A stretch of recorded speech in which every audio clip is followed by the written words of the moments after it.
Bismillahirrahmanirrahim. Assalamualaikum warahmatullahi wabarakatuh. Bapak Ibu, rekan-rekan guru, khususnya di Kabupaten Lombok Timur dan pada umumnya di seluruh Indonesia yang saya hormati. Pada kesempatan ini saya ingin membahas tentang pedoman penyusunan daftar usul kenaikan pangkat atau sering kita sebut dengan istilah DUPAK bagi jabatan fungsional guru. Lebih singkat lagi diistilahkan dengan DUPAK Jagur ya. Pedoman ini sebenarnya sudah saya tulis di blog saya, Bapak Ibu sekalian. Ini blog saya namanya almaududi.com ya. al-maududi pakai i.com ya.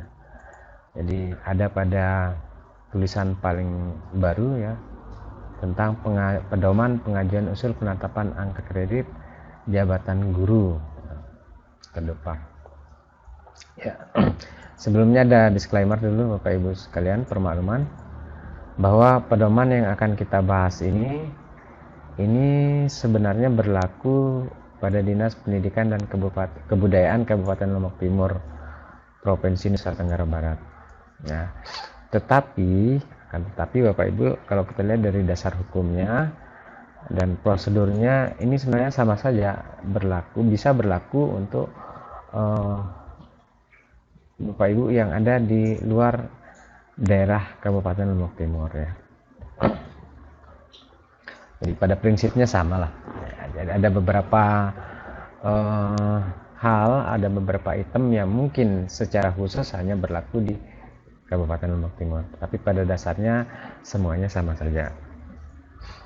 Baik Bapak Ibu sekalian, ini perlu kita yang pertama adalah dasar hukumnya.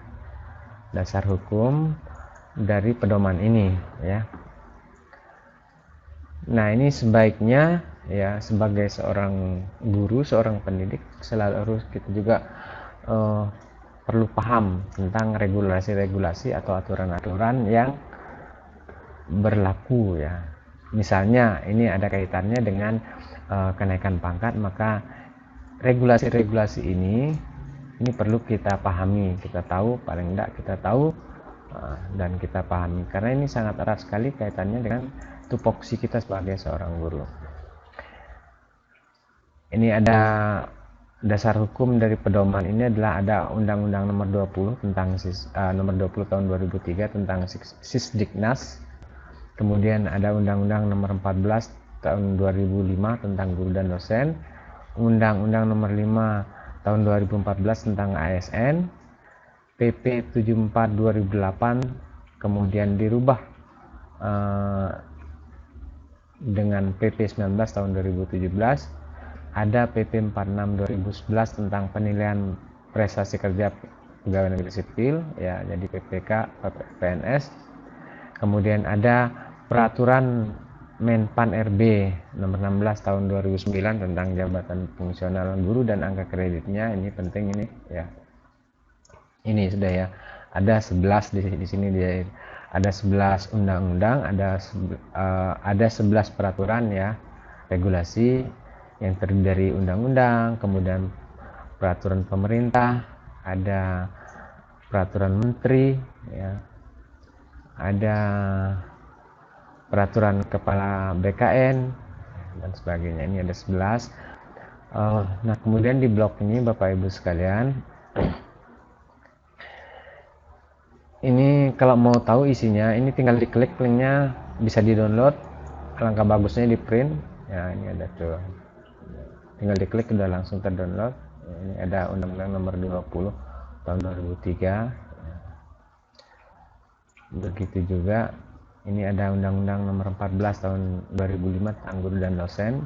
Ini dia semuanya ini Bapak Ibu. Jadi perlu Bapak Ibu sebagai guru itu memiliki yang ini. Baik, kita lanjut untuk ketentuan umum ya. bahwa setiap guru PNS yang sudah menduduki jabatan fungsional jabatan fungsional guru itu wajib mengajukan dupak setiap tahunnya yang kita kenal dengan istilah dupak tahunan. Jadi berbeda dengan peraturan yang udah lama ya, yang sebelumnya, bahwa dupak itu disusun oleh guru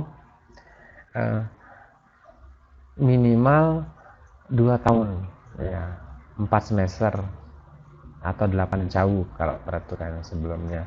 Atau dengan kata lain, apabila kredit yang sudah dikumpulkan oleh guru itu sudah memenuhi syarat untuk bisa diajukan untuk kenaikan pangkat, baru dia ngusul. Nah, kalau sekarang aturannya adalah semua guru harus membuat dupak itu setiap tahunnya. Apakah dia cukup atau tidak poinnya nanti untuk naik pangkat itu, tapi setiap tahun harus mengajukan usul dupak ya.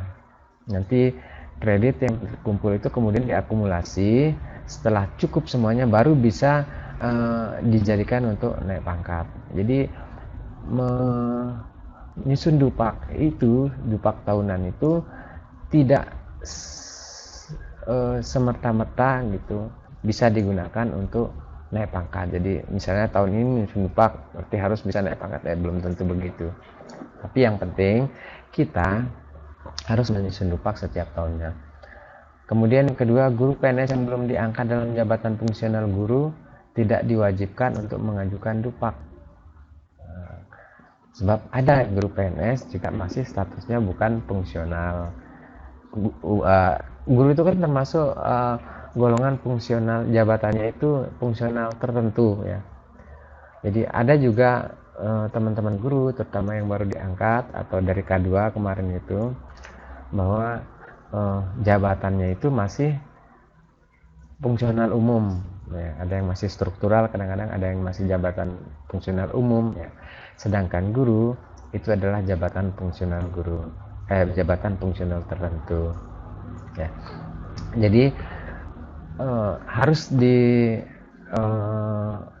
ada dulu SK jabatan fungsionalnya. Nanti biasanya dilantik seorang guru yang masih memiliki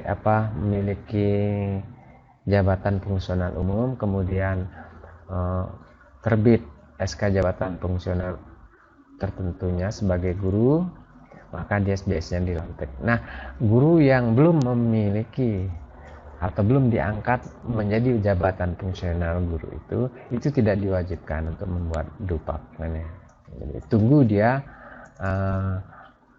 jabatannya sudah menjadi jabatan fungsional guru atau jabatan fungsional tertentu dulu. Nah, kemudian sesuai dengan peraturan perundang-undangan, penilaian angka kredit bagi guru golongan 2A sampai dengan 4A itu menjadi kewenangan Dinas Pendidikan dan Kebudayaan Kabupaten Kota. Ya, jadi kalau misalnya mau naik pangkat dari 3A ke 3B, 3D ke 4A, itu masih kewenangannya bisa di Dinas Pendidikan dan Kebudayaan Kabupaten Kota. Ya. Sedangkan kalau udah mau naik pangkat dari 4B sampai ke 4D seterusnya itu ada kewenangannya pusat di kementerian. Ya.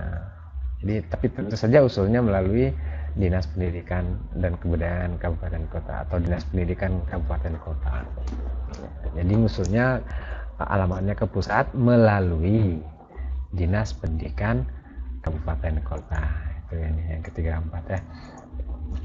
Terus kemudian guru yang tidak pernah mengajukan PAK selama lebih dari 3 tahun hanya dapat dinilai angka kredit selama 3 tahun mengajar. Jadi misalnya udah 4 tahun nih nggak pernah ngajukan dupak, nggak pernah ngajukan dupak tahunan gitu.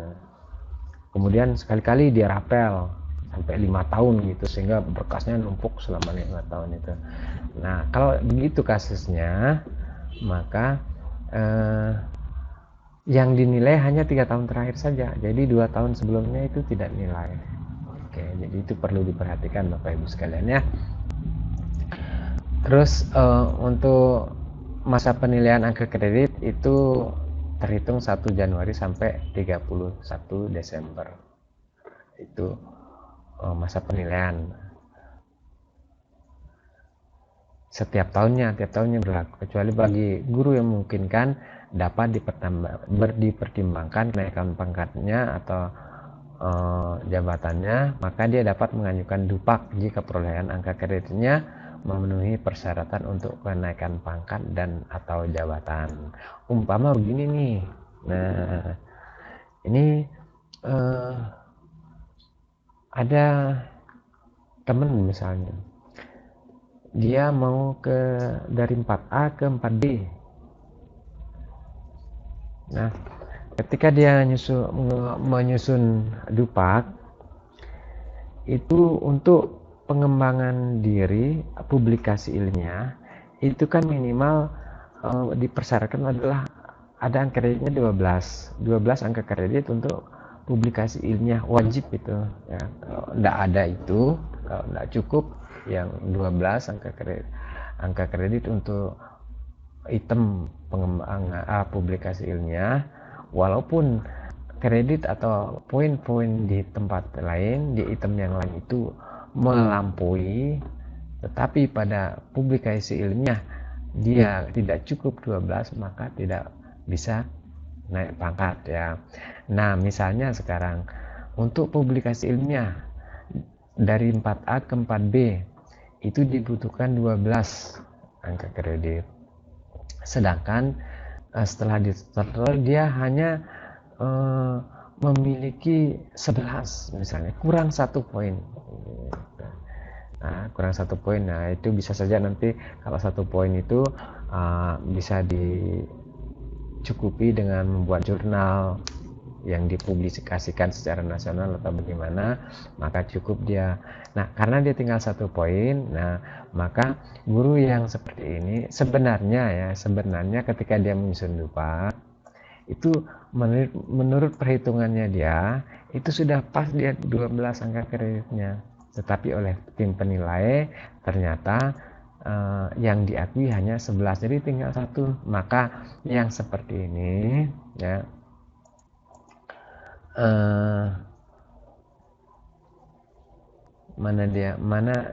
maka yang seperti ini bisa dia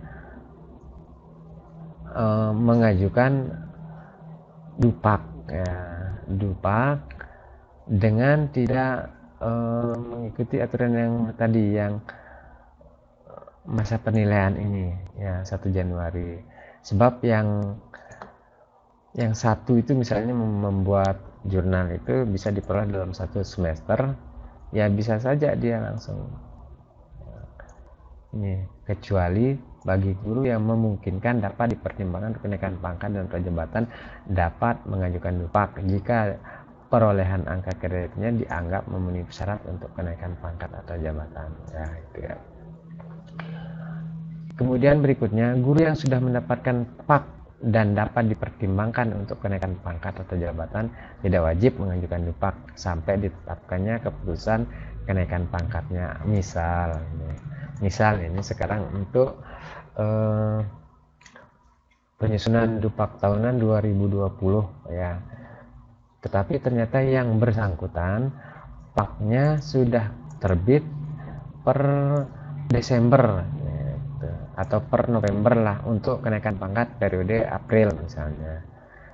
Maka guru tersebut karena paknya udah keluar ya dia tidak wajib membuat dupak tahun 2020 gitu. Itu maksudnya yang ini. Jadi dia bisa nanti kalau sudah keluar SK kenaikan pangkatnya, baru dia terhitung di situ untuk menyusun dupak di tahun berikutnya ya. Kemudian guru yang sudah memperoleh pak tahunan dan tidak dapat dipertimbangkan ya tidak dapat dipertimbangkan untuk kenaikan pangkat atau jabatan sesuai dengan catatan yang tertera pada paknya, dapat mengajukan dupak kembali pada tahun tersebut apabila sudah dapat memenuhi semua kekurangan angka kreditnya. Sama kasusnya dengan yang saya sebutkannya.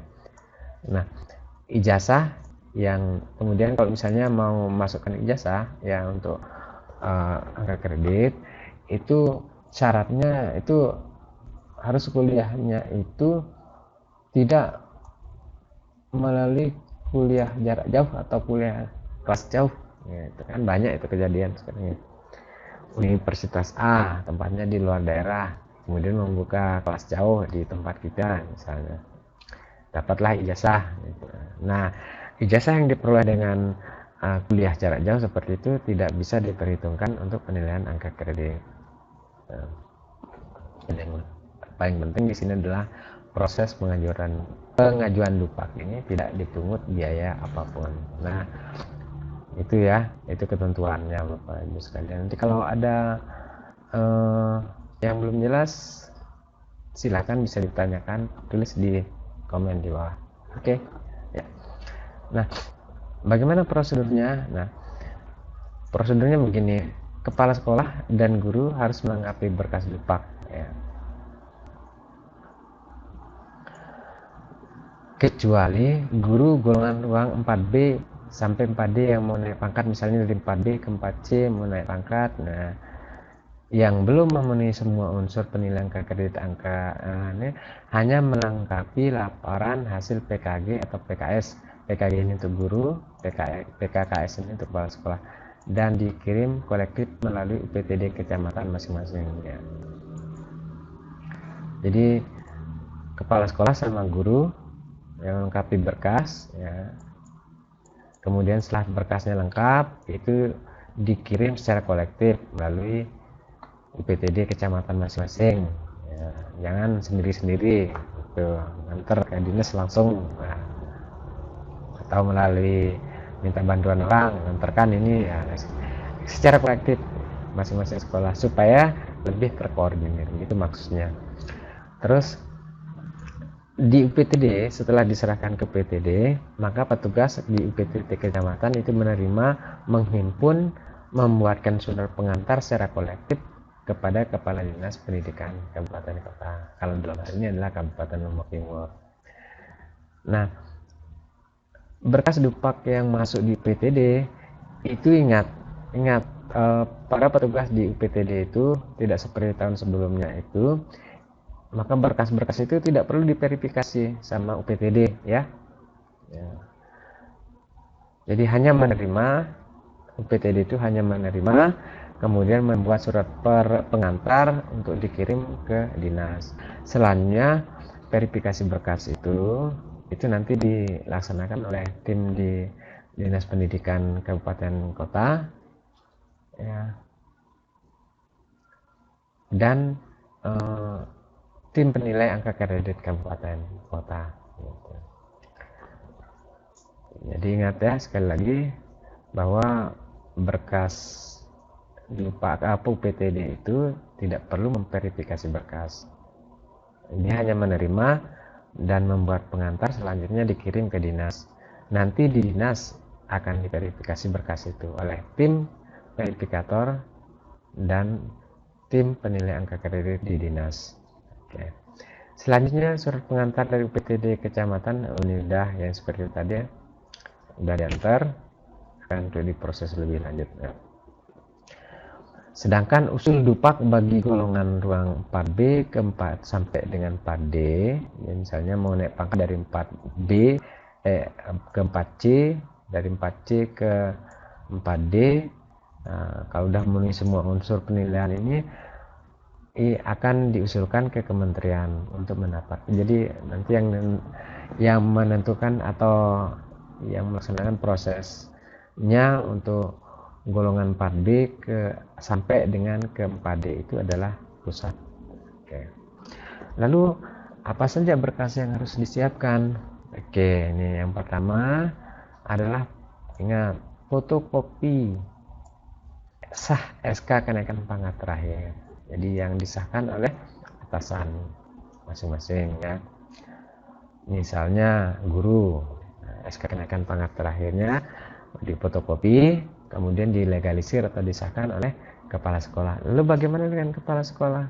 Ya, kepala sekolah nanti kalau kepala sekolah SK kenaikan pangkat terakhirnya itu istilahnya jeruk makan jeruk, disahkan oleh dia sendiri. Nah, pribadi, kemudian disahkan oleh dirinya sendiri atas nama jabatan kepala sekolah yaitu satu, fotokopi sah SK kenaikan pangkat terakhir, fotokopi sah penilaian prestasi kerja 1 tahun terakhir. Kalau dulu kita bilang ini kan DP3, fotokopi DP3 1 tahun terakhir yang sudah dilegalisir oleh kepala sekolah. Kemudian fotokopi ijazah dan transkrip nilai terakhir, ini bagi yang ingin memasukkan ijazahnya pada angka kredit atau ingin dinilai ijazahnya, karena belum ya. Kalau sudah ya nggak perlu ya. Misalnya ini sudah S1, di SK pangkat terakhirnya sudah naik S1-nya, ya nggak perlu melampirkan ijazah sama transkrip ini. Nah, tidak hanya ijazah dan transkrip saja, bagi yang mau ijazahnya diperhitungkan, maka ini harus dilengkapi juga dengan izin belajar atau tugas belajar. Tuh. Jadi kalau misalnya, sekali lagi, kalau misalnya ingin ijazahnya dihitung angka kreditnya, maka harus melampirkan selain fotokopi ijazah dan transkrip nilai, juga harus melampirkan fotokopi ijazah izin belajar atau tugas belajar dari ini biasanya yang membuat adalah dari Dinas Pendidikan atau dari BKPSDM ya, atau BKD gitu ya. Nah, yang kelima, berkas yang harus dilengkapi adalah fotokopi sah pak konversi atau pak penyesuaian. Dari kalau PNS yang baru-baru yang ya nggak perlu. Ini biasanya kita yang udah lama-lama ini, karena dulu ikuti aturan yang lama, kemudian ke baru, itu biasanya dibuatkan pak konversi atau pak penyesuaian.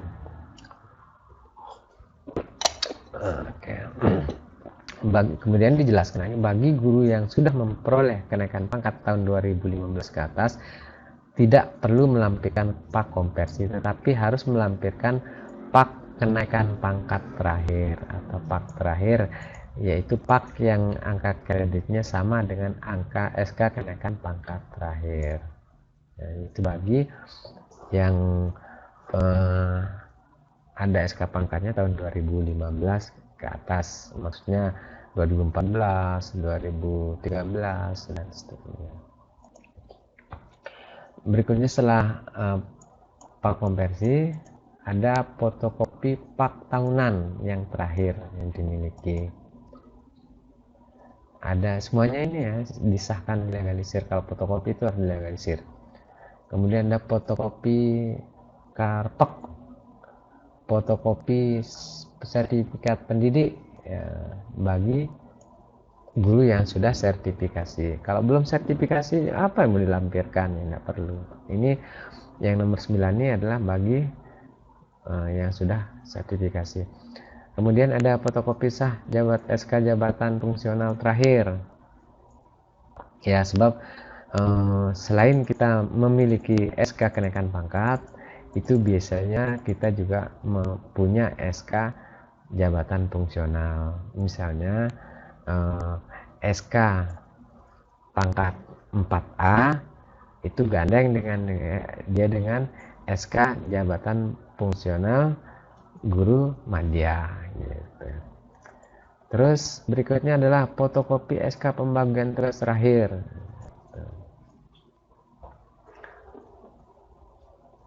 Ini kalau kita lihat kalimatnya ini ya, berarti 1 semester. Ya, kalau terakhir. Kalau misalnya ya, kalau diminta nanti kalau 1 tahun ya 2 semester. Terus ini yang penting, kalau guru itu hasil PKG-nya, kalau kepala sekolah hasil PKKS-nya. Sebab dari hasil PKG atau PKKS inilah maka angka kredit untuk kegiatan pembelajaran itu bisa dihitung. Terus ada fotokopi administrasi pembelajaran yang dilengkapi dengan surat pernyataan telah melakukan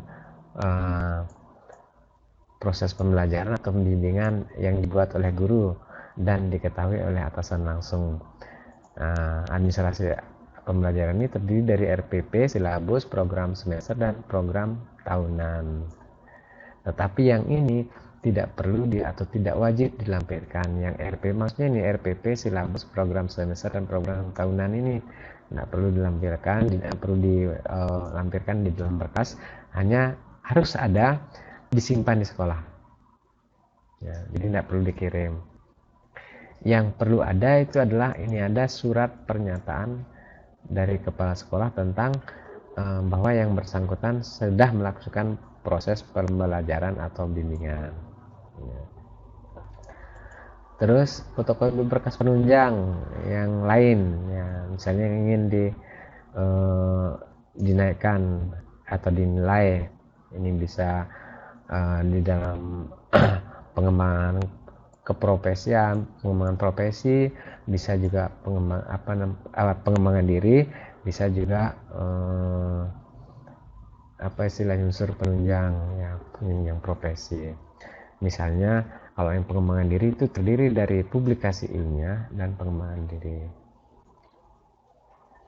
Nah, terus ini paling jelas ini ada untuk format kompetensi guru, ini ada lampiran yang hanya dilampirkan adalah 1C, 1D, 1, 2, 3, dan 4. Kalau kelengkapannya tinggal disimpan di sekolah. Maksudnya ini kan untuk misalnya yang centang-centang itu yang tidak perlu. Ya, ada untuk misalnya kompetensi pedagogik, misalnya item 1 dicentang-centang sehingga hasilnya begini, dan rekap dari hasil PKG itu nanti ada format-format 1C, 1D, 1, 2, 3, dan 4. Nah, yang lampiran inilah yang hanya dilampirkan dalam BPAK, sedangkan yang lainnya proses penilaiannya itu berupa centang-centang itu tidak perlu. Nah, untuk pengembangan profesi, ya, ini perlu kita perhatikan. Oke, yang ini nanti ya, dan selanjutnya nanti akan kita bahas secara langsung. Saya kira itu dulu, Bapak Ibu sekalian. Jangan lupa kalau ada hal-hal yang kurang jelas yang perlu ditanyakan, bisa ditulis di komentar, kolom komentar di bawah ya. Oke. Demikian. Jangan lupa juga kalau misalnya Bapak Ibu menganggap video ini bermanfaat, bisa like, di share. Jangan lupa subscribe channel kami ya. Oke. Terima kasih sekali lagi. Assalamualaikum warahmatullahi wabarakatuh.